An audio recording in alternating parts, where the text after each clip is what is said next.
In my last video, I went through situations where you would use manual focus where it would be necessary to focus. In this video, I'm going to explain how to actually manually focus your camera. Traditionally, photographers used to use a light meter to calculate exposure, but modern cameras have light meters built into them, and they're often referred to as the metering system in your camera. You'll actually see the light meters by looking at the LCD screens on your camera.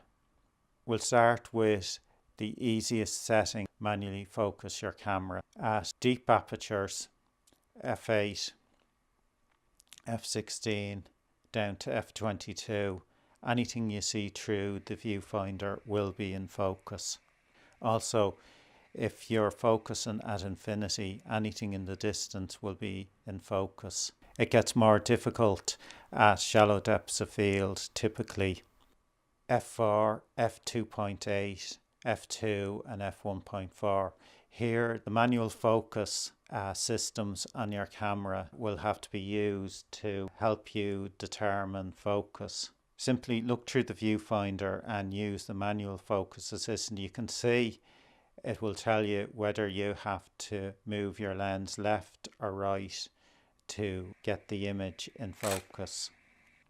With mirrorless cameras, this is much easier, as what you see through the electronic viewfinder is exactly what you get in the image afterwards. With a DSLR, they're maximized for autofocus and they've got an optical viewfinder, so what you see is not what you get. With video, you can use the LED screen at the back, and you'll notice that whatever you see on the LED will be exactly the same as what you film with the camera. There's also a little histogram to help you focus the image. Check out the manual focus aids on your camera system and go out and practice.